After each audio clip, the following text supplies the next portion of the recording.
Eu tô no cobertor, ó. Tô no cobertor mesmo, tá muito frio.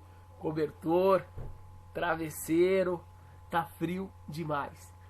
Então, Bereshit é uma das partes da Torá que são mais polêmicas. Muitas pessoas ficam, sei lá, às vezes eu vejo pessoas com certa idade ainda discutindo temas de Bereshit, temas que confrontam com a lógica natural do ser humano, temas que confrontam com a ciência, pessoas que falam assim, puxa vida, mas de acordo com a ciência o mundo tem 15 bilhões de anos, e de acordo com a Torá o mundo tem 5.700 e tantos anos, de acordo com a Torá o Eterno criou o mundo em 6 dias. E que história maluca é essa aí de uma cobra, uma serpente que fala, blá, blá, blá, blá, blá. História da árvore do conhecimento do bem e do mal. Isso aí é coisa de Walt Disney, de Alice no País das Maravilhas. E por outro lado, tem pessoas que eu sinto... Gente, tá muito frio. Tem pessoas que eu sinto que tem essas questões todas, que estão cheias de perguntas, mas fingem não ter perguntas. E, gente, isso é uma coisa muito doida, cara. Isso é uma coisa muito maluca. Essa necessidade de você fingir que você tem um certo nível de consciência, um certo nível de sabedoria que você não tem. Isso é maluco. Porque muitas pessoas sentem essa necessidade de ficar afirmando que elas têm certeza, que está tudo muito claro, que é tudo maravilhoso, sem realmente ter chegado a esse nível de compreensão. E como é que a gente chega a esse nível de compreensão? Eu sempre falo isso, através do questionamento. Se eu me permitir perguntar, se eu me permitir expressar a dúvida que eu tenho no coração, eu vou poder encontrar as respostas. Primeira questão, primeira grande questão de Gênesis, de Bereshit. Quantos dias o mundo foi criado? Em quantos dias? O que vocês acham? 6 dias, como está escrito na Torá, ou 15 bilhões de anos, como diz a ciência? Em primeiro lugar, o que eu acho muito interessante e errado é as pessoas colocarem esse confronto assim. É ou fé ou ciência. Ou você tem fé que isso é certo, e aí você pode ignorar tudo que a ciência fala, ou você tem que ter uma lógica, você tem que ir de acordo com a ciência e ignorar tudo que a fé fala. Por quê? Porque são duas coisas contraditórias. E o que eu quero mostrar para vocês, meus amigos, é um ponto de vista que harmoniza essas duas ideias, a científica e a religiosa. Por quê? Porque é olhar de um jeito fundamentalista, de um jeito de acordo com o texto, sem interpretá-lo e sem perceber as nuances desse texto, é fácil. Muita gente já faz isso.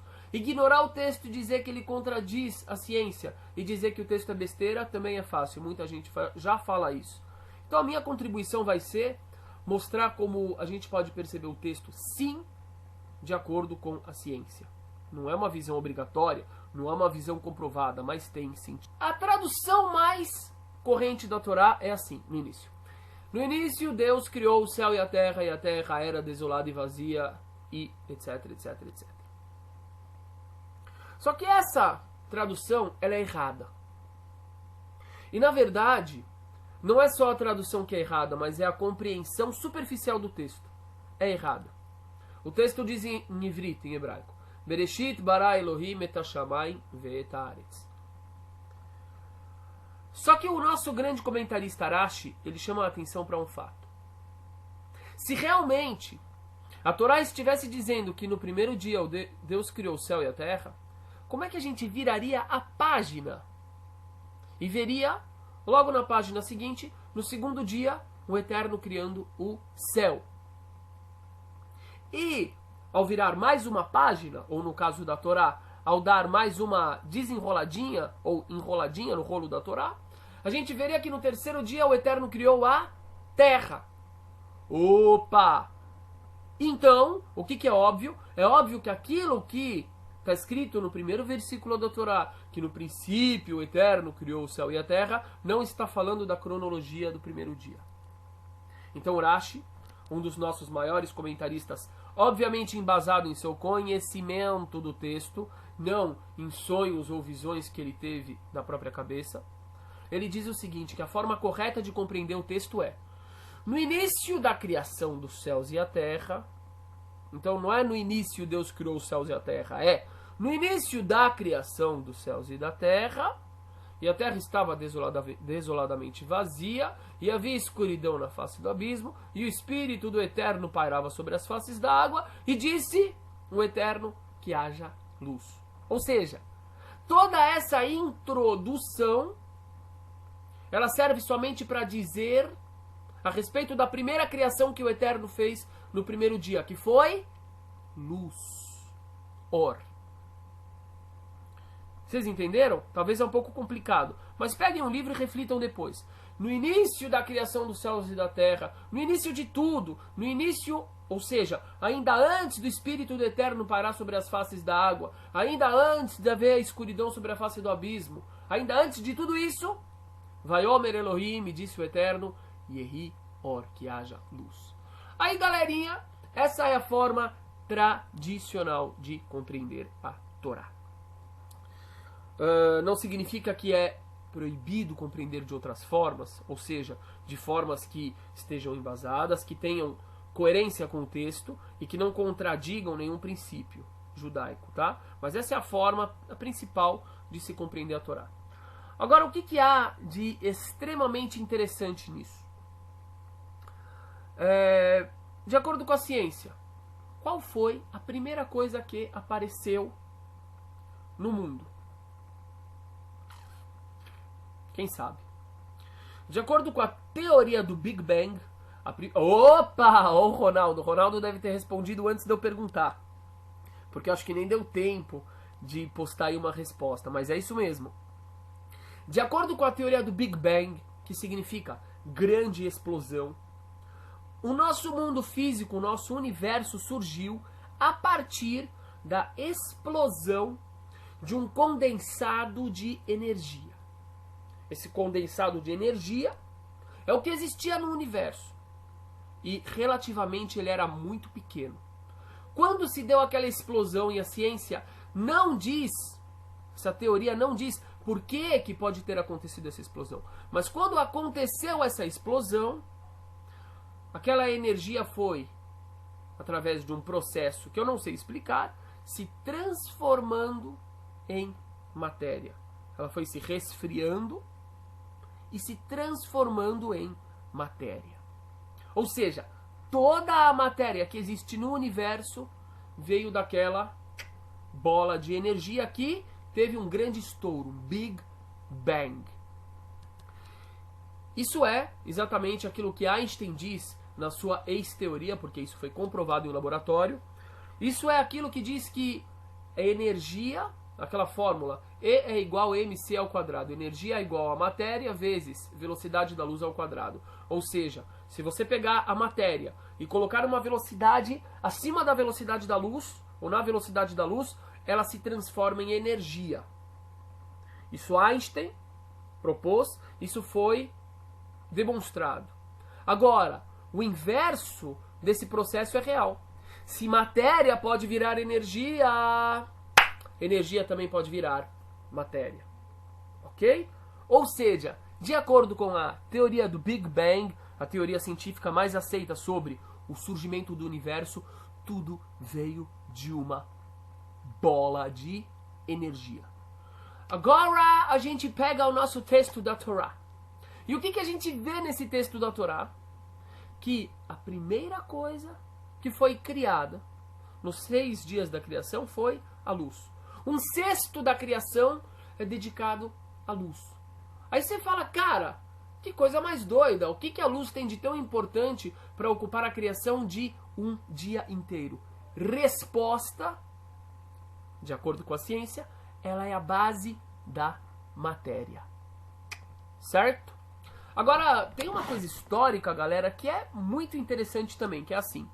Hoje em dia, você pega a Torá e você fala, O Eterno criou o mundo, criou o universo. Você vai lá, você coloca no Google surgimento do universo, também vai aparecer algo semelhante. Não em relação ao tempo, ou seja, de acordo com a Torá, o pé da letra, o mundo tem 5.700 e tantos anos. De acordo com a ciência, 15 bilhões. Só que os dois, tanto Torá quanto ciência, concordam com o fato de que houve um início para essa existência física. Só que antes dessa teoria do Big Bang surgir, se acreditava desde o tempo dos gregos que o mundo sempre existiu, que a matéria sempre existiu, que a única coisa que aconteceu foram transformações dentro dessa matéria. E o judaísmo era visto como uma aberração dentro dessa lógica. Porque o que o judaísmo dizia? Falava diferente do que todo mundo no mundo falava. Todo mundo dizia, o mundo, a matéria sempre existiu. É absurdo dizer que a matéria surgiu, porque vai surgir da onde? Da onde? Você pode dizer, nada se perde, nada se cria. Tudo se transforma. Ou seja, se nada se cria, quer dizer que a matéria sempre existiu. A única coisa que pode acontecer é a transformação de um tipo de matéria em outro. Até que veio a bendita teoria do Big Bang, demonstrando que existe sim algo da onde a matéria pode ser surgido e que este algo é a energia. Agora olha, ai, é muito legal quando a gente abre a mente de verdade, sem medo, sem ninguém com coleira, com cabresto na nossa cabeça, querendo falar, você tem que pensar assim, você tem que pensar assado, porque a própria Torá não diz isso. Então existe uma possibilidade de compreensão que ela vai fazer você não fugir do texto original, mas muito pelo contrário, perceber que o texto original é muito mais profundo do que as mentes rasas conseguem perceber. Então vamos lá, vamos em frente. Ainda no primeiro dia, está escrito assim. Eu vou falar o texto em hebraico. Vou ler com o ritmo sefaradi. Bereshit bara Elohim et hashamayim ve'et haaretz והארץ הייתה תוהו ובוהו וחושך על פני תהום ורוח אלוהים מרחפת על פני המים. Então está escrito uma coisa muito interessante no primeiro dia. Bereshit bara Elohim et hashamayim ve'et haaretz. No início de quando o Eterno criou o céu e a terra ainda estava tohu vavohu. Tohu vavohu é um termo que muitos traduzem como caótica. A terra estava um caos. Assim eu aprendi no jardim de infância, quando eu tinha meus 5 anos. Assim eu continuei ouvindo até o momento que eu fui estudar numa yeshiva. E na yeshiva eu comecei a ouvir outras opiniões um pouco mais aprofundadas. Uma delas é a do Rashi. E Rashi diz que Tohu Vavohu significa completamente vazio. Então a Torá está dizendo que naquele período onde estava tudo ainda vazio, o Eterno disse que haja luz. Mas tem um outro comentarista, um outro grande sábio, que viveu há muitos séculos atrás. Muitos séculos é meio estúpido falar, né? Ramban Nachmanides deve ter vivido há uns 800 anos atrás, imagino eu. E ele dizia o seguinte, que a palavra Tohu Vavohu, na verdade são dois termos, que indicam um momento de transição da matéria. Quando a matéria ainda não é matéria, e ela passa a se tornar matéria. Então, ele fala assim, que antes de toda a criação, antes da matéria passar por essa fase de não matéria para matéria, o Eterno disse que haja luz. O que é isso, fase de não matéria para matéria? Gente, é impressionante. Mas é exatamente parte do processo da transformação de energia em matéria. O Big Bang. De novo, eu não estou cometendo a injustiça, o crime intelectual de falar, galera, tá tudo muito certinho, tá tudo muito perfeito, é isso mesmo, essa é a explicação. Não, quem sou eu para falar isso? Mas eu estou propondo aqui uma compreensão diferente, para que as pessoas possam, com a sua própria cabeça, escolher. o que elas acham, tá bom? Mas eu acho que tem muita lógica nessa explicação. Outra coisa muito interessante. Existe a discussão a respeito de em quantos dias o mundo foi criado. Em quantos dias você acha que o mundo foi criado? Está escrito na Torá que o mundo foi criado em 6 dias. É verdade. Porém, de acordo com a ciência, novamente, o mundo, ou o surgimento do universo, levou muitas fases. Foi um processo demorado e um processo gradativo. Aliás, se a gente prestar atenção na Torá, a gente vai ver que também se trata de um processo. Porque o Eterno não poderia ter criado o mundo em um instante? Poderia. Então, mesmo que a gente disser que ele criou o mundo em 6 dias, também é um processo. E você olha esse processo de criação do espaço, criação do mundo mineral, vegetal, animal, até chegar no humano. Mas, de qualquer modo, eu tenho uma outra questão aqui que pode fazer com que a gente harmonize essa ideia dos 6 dias com muitos milhões ou bilhões de anos. Você que está me assistindo aí, o que é que define um dia? O que a gente precisa ter, fisicamente falando, no universo, para ter um dia? Então, em primeiro lugar, para ter um dia, a gente precisa ter o planeta Terra. Por quê? Porque um dia, se vocês se lembram, a gente aprendeu isso na escola, um dia é um período que leva para o planeta Terra fazer um movimento circular em torno do seu próprio eixo. E esse movimento se chama movimento de rotação, certo? O planeta Terra girar, seria melhor ter a laranja ou a bola de tênis, mas eu vou pegar o meu celular aqui. O movimento da Terra assim. Isso demora 24 horas, isso é um dia, movimento do planeta Terra. Tem que ter mais um elemento também para ter 24 horas. Qual é o outro elemento? É o Sol. Se você tem o Sol e você tem o planeta Terra girando em torno do seu próprio eixo, uma 360 graus dá 24 horas.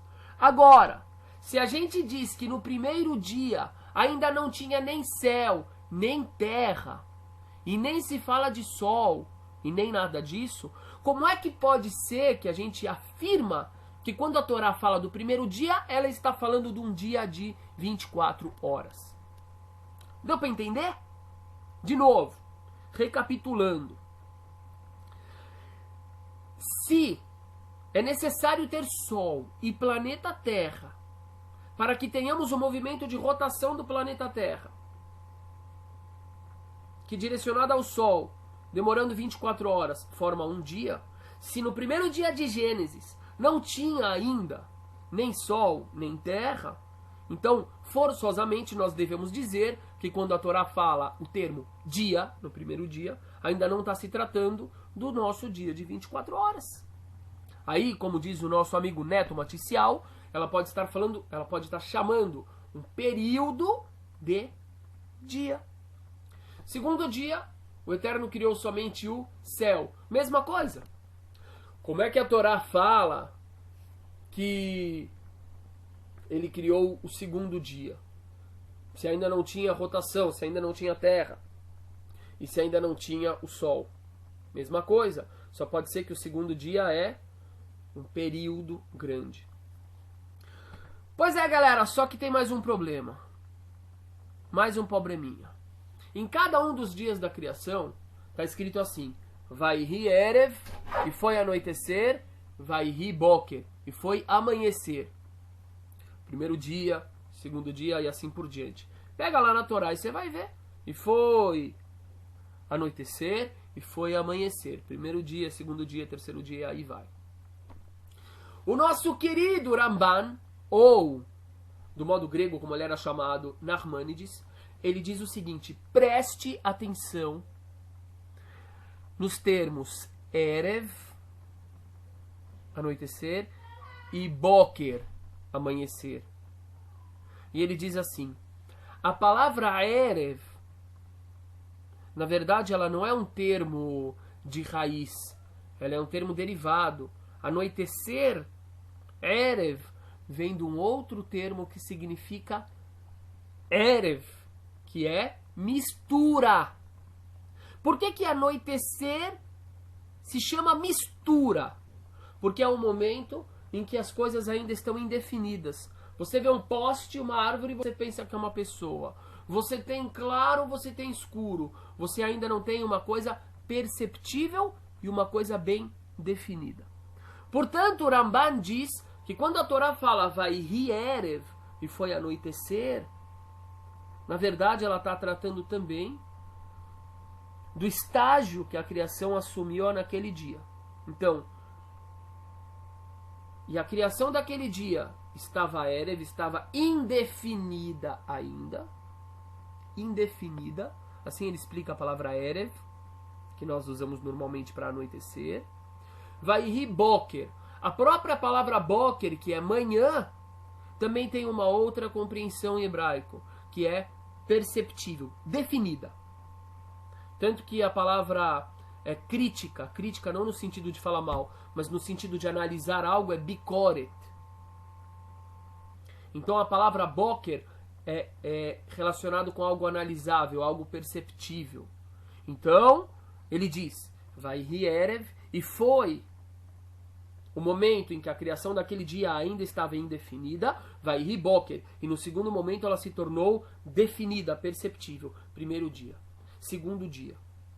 Ou seja, a compreensão profunda do texto aponta para uma direção muito mais processual da criação do que aquela ideia de que Deus falava e logo a coisa parecia pronta. Rapaz, eu já estava ficando assim meio cabreiro, falando, será que o pessoal está acompanhando, está gostando? Até que o Iedo Leon escreveu a aula, está muito boa, Moré. Obrigado, cara, você escreveu na hora certa, porque eu já estava começando a falar, será que está ficando chato? Será que está complicado demais? Bom, vamos lá então. Outra coisa muito interessante, realmente muito interessante, e dessa vez um pouquinho mais simples também. Como é que o Eterno criou as coisas? Como que ele criou? É uma boa pergunta, não é? De acordo com a Torá, o Eterno criou o mundo através da fala.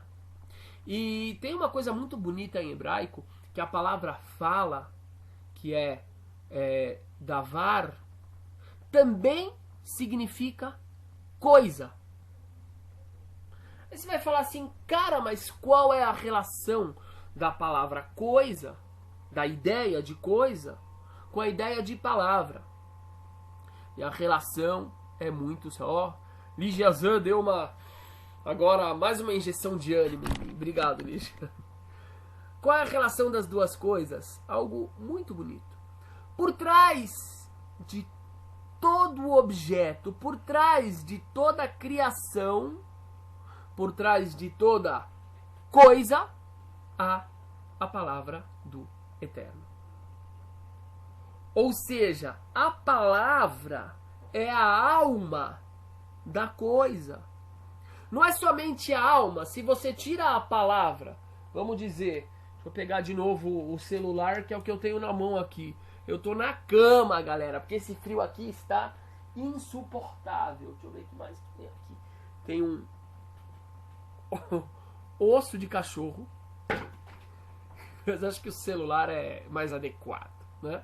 Então, vamos dizer assim, tem o celular. Digamos que ele é algo feito diretamente por Deus, tá? Vamos falar que ele é uma pedra. Por trás da palavra pedra, quer dizer em hebraico, even, a letra Aleph, a letra Veit, a letra Nun, elas têm uma força, elas representam uma força espiritual que o Eterno utilizou para criar a even, a pedra. E é isso que mantém essa pedra na existência. Agora, se ele tira essa essência, não é que a pedra vai morrer, ela vai continuar um corpo sem vida, não. Ela vai se desfazer. Ela vai qual é a palavra? Deve ter um monte de gente aí falando e eu esqueci a palavra. Enfim. Então isso é muito interessante. A Torá diz... Olha, eu tô vendo os comentários aqui falando do meu sotaque, certo? Rebeca Mendes aí. O pessoal tá pedindo frio pra Recife. Mas depois eu vou ler todos os comentários. Então, galera, o que é interessante é isso. O Eterno criou o mundo através da palavra. E por isso, a palavra, o termo para coisa, em hebraico, é davar. É o mesmo termo para palavra. Porque por trás de cada coisa, há a palavra do Eterno que a dá existência. Agora, gente, pelo amor, quando a gente fala de o Eterno criou as coisas através da palavra, a gente não pode, obviamente, pensar que a gente está falando de uma fala igual a nossa fala humana. Obviamente, isso é uma metáfora para o processo, para que a gente possa compreender o processo criativo do Eterno, tá? Vamos dizer assim, por que fala? Por que chamar esse processo de criação de fala? Em primeiro lugar, porque é fácil, né? Se você fala e uma coisa aparece, isso mostra que você tem um poder extremo, que você tem uma força muito grande. Primeira coisa, isso é fala. Em segundo lugar, a fala, ela é a primeira manifestação de uma ideia, de um pensamento no mundo físico.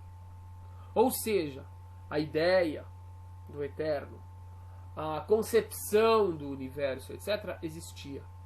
Trazer isso para uma realidade concreta pode ser chamado de fala. Beleza? Agora vamos para mais uma parte, que é bem interessante também.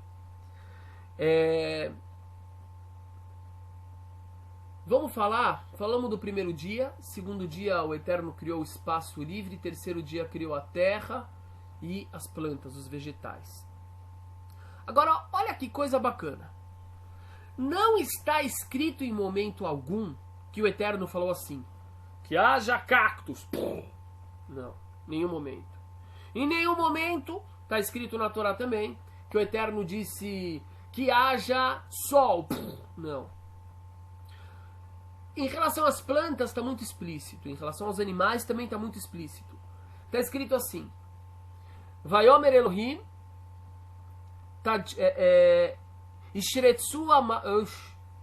eu tô falando o quinto dia.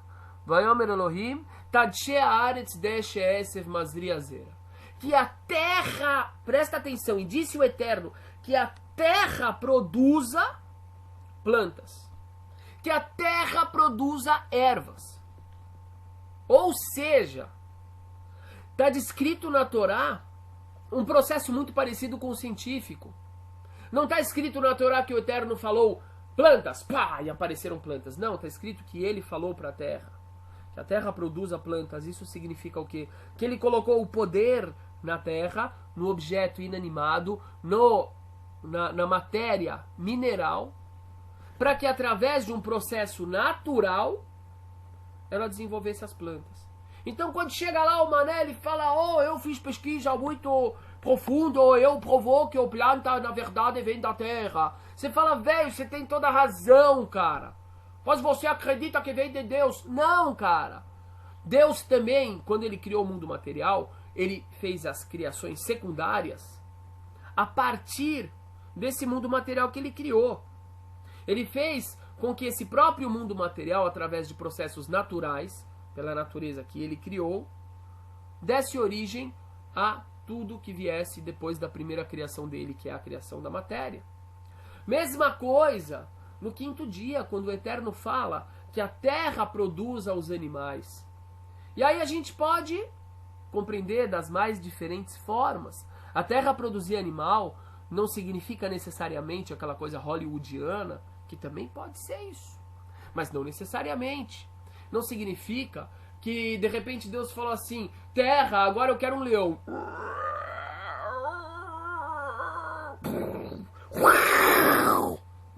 Não é necessariamente isso. Isso significa talvez que o Eterno colocou na terra o poder para que através de processos naturais, químicos, biológicos, aquilo fosse evoluindo até chegar naquilo que nós conhecemos hoje como leão, correto? Isso realmente é bem interessante. Deixa eu ver o que mais que dá pra falar. Sim, eu lembro de algo bem legal também. E ó, eu quero falar uma coisa pra vocês. Eu percebi que aquele horário lá de 9h30 era forçar a barra, porque é concorrência injusta, né? Não sei se tá tendo novela hoje, eu ouvi dizer que por causa do jogo a novela ia ser mais cedo, mas eu percebi que foi uma besteira fazer naquele horário, por isso eu decidi baixar pra 8h30. Das 8h30 até, sei lá, 9h30, um pouco antes, um pouco mais. Mas assim, eu acho que o ideal é a gente fazer uma coisa mais curta, mais objetiva, começar na hora. E eu quero deixar para a semana que vem continuar falando do Gênesis, porque a gente não vai esgotar hoje. Mas, ainda falando dessa questão do dia, tem um versículo, vamos ver se alguém acha para mim aí, apesar que eu posso achar também aqui no Google, que ele é assim. Eu acho que é o primeiro versículo do 2º capítulo. Ele toldot shamayim ve'aretz behibaream beyom asot Adonai Elohim eretz ve'shamayim. Estes são os dias do céu e da terra quando foram criados, no dia em que o Eterno criou terra e céu. Aí você fala assim, cara, espera um pouquinho. A Torá descreveu 6 dias de criação. E de repente, a Torá fala assim, tudo isso que eu falei até agora foi criado no dia em que o Eterno criou terra e céu. Aí você fala, pera um pouquinho. O Eterno não criou terra e céu em um dia.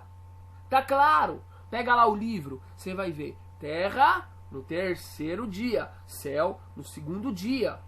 E mais, não dá para chamar os 6 dias sobre os quais a Torá está se referindo de o dia.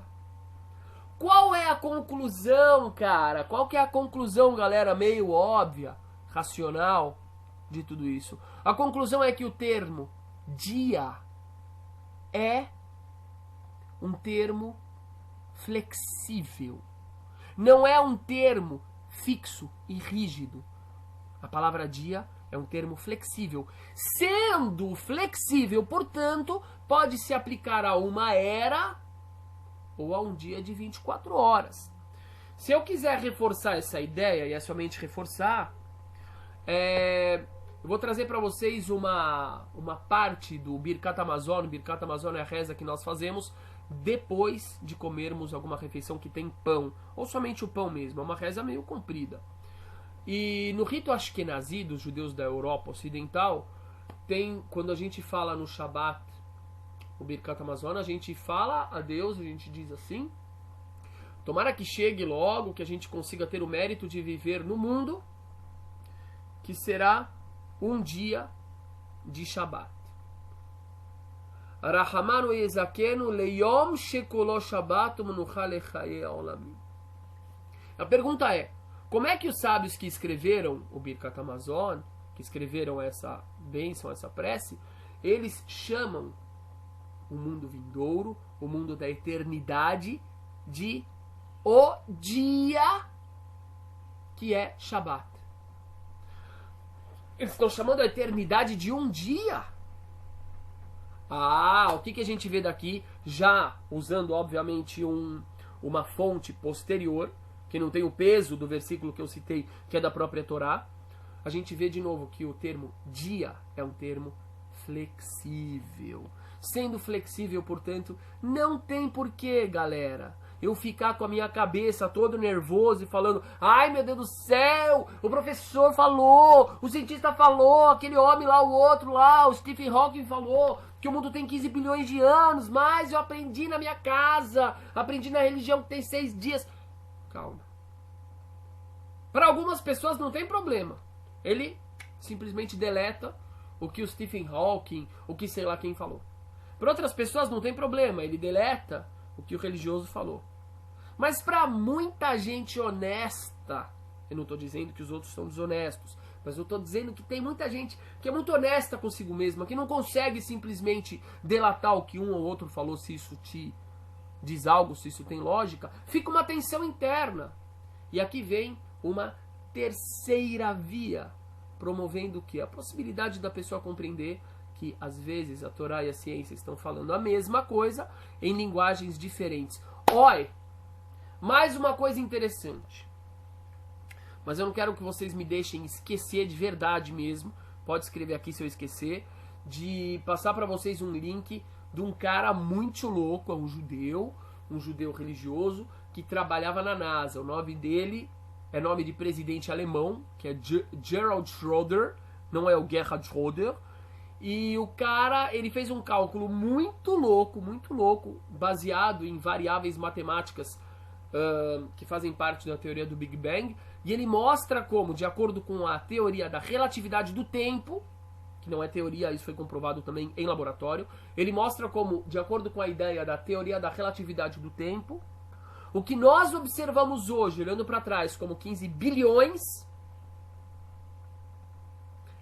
é exatamente aquilo que, se alguém observasse no momento da criação para frente, aquilo que seria considerado 6 dias. É uma coisa louca, é em inglês, eu vou mandar aí para quem tiver paciência, tá bom? Mas voltando que eu quero falar, acho que do último item, que é dos dinossauros. Os dinossauros é uma coisa muito louca, muito engraçada também. Muita gente fala assim, pô, mas olha, na Torá tá escrito que Deus criou tudo, mas não tá escrito dinossauro. E os dinossauros são a prova de que o mundo é muito antigo. A gente tem ossadas aí que, de acordo com os testes de carbono 14, diz que os dinossauros têm muitos milhões de anos.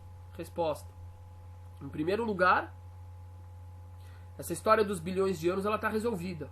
Pode ser que os dinossauros realmente foram criados em algum dos dias da criação. E o termo dia, como nós falamos, é um termo que ele é tão flexível que ele pode abarcar uma era. E ponto final, foram extintos e pronto. Tá? Agora tem mais uma coisa interessante. Pega aí a Torá, abre no 5º dia. Está escrito assim: Vaivra Elohim et taninim agdolim. E criou o Eterno os grandes taninim. A palavra tanim, singular de taninim, é uma palavra que ela aparece na Torá às vezes como jacaré, como réptil, até como cobra. Mas em geral, ela tem a ideia de ser um réptil. A única vez que a Torá fala de algum animal específico e o chama de grande é nesse 5º dia, se referindo a algo que eu gosto de traduzir, eu posso traduzir como os grandes crocodilos ou dinossauros. Não é a coisa mais difícil você compreender que a Torá está falando exatamente desse único animal que traz tantas questões contra a fé. Então, deixa eu ver se eu tenho mais alguma coisa para dizer. Isso aí está no 5º dia, viu, galera? Deixa eu ver, 5º dia, 6º dia. Ah, sim, tem um negócio muito legal também. No 6º dia, quando está escrito que o Eterno criou Adão, está escrito o seguinte: Vayomer Elohim naase Adam betzalmenu kidmutenu. E disse o Eterno: façamos um homem à nossa imagem e à nossa semelhança, e aí eles dominarão os peixes da terra, e as aves do céu, e os animais da terra, e etc. Aí ele fala assim: Vaivra Elohim et Adam betzalmo betzelem Elohim baraoto zaharon nekavah beram. E criou o Eterno o homem, macho e fêmea. Os criou. Olha, esse é o ponto, tá? Está escrito assim: e criou o Eterno a Adam. Adam não é Adão. Adam significa humano. E criou o Eterno o humano. Macho e fêmea o criou. Agora a questão é a seguinte: a Torá só no outro capítulo vai contar da criação dos nossos conhecidos Adão e Eva. Ou seja, como é que eu posso compreender? A maioria das pessoas compreendem assim. No primeiro capítulo, a Torá está falando de um modo muito genérico sobre a criação de Adão e Eva. Que ele criou Adão e Eva e fez macho e fêmea. Só que não fala o nome Eva porque aí não está especificando. No segundo capítulo, a Torá volta, a Torá revisita a história que foi contada no primeiro capítulo com mais detalhes, e aí conta que criou Adão e depois Eva e etc. Só que existe um comentário que, assim como o do Nachmanides, Ramban, ele não é um comentário que foi inventado para responder os anseios das pessoas que vivem no século XXI.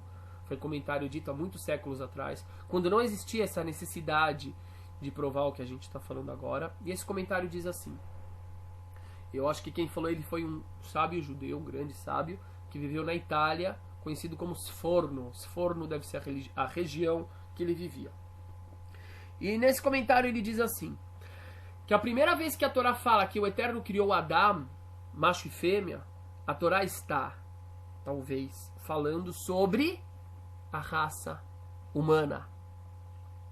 Olha, o Eterno criou a raça humana, ele criou um monte de humano fisicamente falando. Tinha macho, tinha fêmea, isso é Adão. E depois de um tempo, ele criou, aí você já pode falar de uma criação espiritual talvez, com inspiração, com uma interação alma-corpo, aí ele criou aquele casal Adão e Havá, Adão e Eva. Ou seja, de acordo com essa possível compreensão, existe uma criação primeiro dos humanos em geral, macho e fêmea, e depois uma segunda criação de Adão e Havá, o Adão e Eva que nós conhecemos. A gente ganha com isso não somente uma harmonização com a ciência, mas a gente ganha com isso uma percepção, uma compreensão mais correta do texto. Por quê? Porque depois de pouco tempo, está escrito que Caim e Abel, que eu quero conversar sobre eles com vocês na semana que vem, ou não sei nem se a gente vai conseguir chegar nesse assunto na semana que vem, mas está escrito que quando Caim matou Abel, Caim matou Hevel, o Caim falou para Deus, Deus, e agora? Tô perdido. Por quê? Porque todo aquele que me ver vai querer me matar. E surge uma pergunta óbvia. Como assim todo aquele que te ver? Quantas pessoas tinham no mundo? Adão, Eva, Caim, Abel? Qual é a resposta se você tem essa compreensão dos fornos? A resposta é não. No mundo você tinha muitos humanos que foram provavelmente puxados para uma evolução maior pelo Adão e Eva famosos. Mas você já tinha muitos humanos. Ah, de quando? Na primeira criação. Segundo lugar também, a gente vê que o Caim, ele foi e se casou com uma mulher. E todos os homens lá foram e se casaram. Se casaram com quem? O Midrash, a tradição oral, diz que são com as irmãs deles. Porque na Torá está escrito que Adão e Eva tiveram muitos filhos e filhas, não cita os nomes. Só que de acordo com essa percepção, essa compreensão de que já havia a criação de seres humanos, antes dessa criação do Adão e Eva específicos, já existiam mulheres e etc, e etc. Então, a gente ganha com isso não somente uma harmonização com a ciência, mas a gente ganha também uma possibilidade de compreender melhor o próprio texto da Torá. Isso é muito importante, por quê? Porque tem muitas pessoas que acham: ah, não, vocês estão querendo adaptar, estão querendo moldar a Torá à ciência atual. Ah, não, rapaz. Não, pelo amor de Deus, a ignorância da pessoa é tamanha que ele não consegue perceber às vezes que a própria compreensão fundamentalista dele nada mais é do que errada. Porque ele só está olhando as palavras isoladamente. Se ele virar a página e ele lembrar que na página anterior a informação que ele compreendeu contradiz a informação da página seguinte, ele vai ver que a informação que ele tinha estava errada. Ele vai ver que obrigatoriamente ele tem que interpretar algo, ou que ele tem que se aprofundar mais, certo? Então, galera, é mais ou menos por aí. Bom lê-lo. E do Leon, a cada dia a criação se renova, Moré. Tem um versículo que fala Mechadesh bituvô bechol yom tamid ma'aseh bereshit, que o Eterno renova todos os dias, através da sua bondade, a criação do universo. É exatamente isso. Por isso que temos que ter cuidado com o que falamos, porque chamamos a existência Kassant Ana. Tem muito a ver isso, viu? A fala tem um poder fora de série. Tem um poder fora de série. Acho que tem a ver com isso sim. A Torá, as letras, tem uma alma. Aliás, o que é alma? Boa pergunta. Então, gente, quando eu ultimamente escrevi alguns posts falando de numerologia, de Gimátria, né? Valor numérico das letras e tal. E tem muito a ver com isso, né? Porque quando a gente fala da palavra, se a gente fala que a palavra, na verdade, não é uma palavra, ela representa uma força espiritual, então a gente pode, de alguma forma, ter algum acesso para compreender que força é essa. De acordo com a nossa tradição, o que há de abstrato na palavra, na letra, é o número que ela vale, né? De acordo com o judaísmo, todas as letras têm um valor numérico. E então, justamente quando a gente estuda o valor numérico de uma palavra, a gente está chegando em uma essência mais abstrata, mais próxima do significado original dela. Por isso, por exemplo, eu pego duas palavras. Deixa eu pensar. Assim, a palavra yain, vinho. A palavra yain tem um valor numérico de 70. Yud é 10, Yud é 10, Nun é 50, dá 70. Tem uma outra palavra que é Sod. Sod é segredo. Samer 60, Vav 6 e Dalet 4. Soma 60 mais 6 mais 4 dá 70. Então dizem o seguinte, por que essas duas palavras têm o mesmo valor numérico? Porque elas têm algo relacionado entre elas. Qual é a relação? Uma delas é que quando a pessoa bebe o vinho, o que sai? O segredo. Abre o segredo da pessoa. Então, esse estudo do valor numérico nada mais é do que um estudo sobre a essência da palavra. Quando eu vejo palavras que têm um valor numérico igual, eu posso concluir que em essência, na raiz, elas vêm da mesma origem, portanto, elas têm que ter alguma coisa em comum, tá? Galerinha, que Deus abençoe todos vocês, na verdade Deus abençoa todos nós, que a gente consiga perceber, que nós consigamos ser recipientes aptos a recebermos as bênçãos de Deus, porque elas são abundantes, elas estão em todos os lugares e Deus abençoa sempre. Um beijão.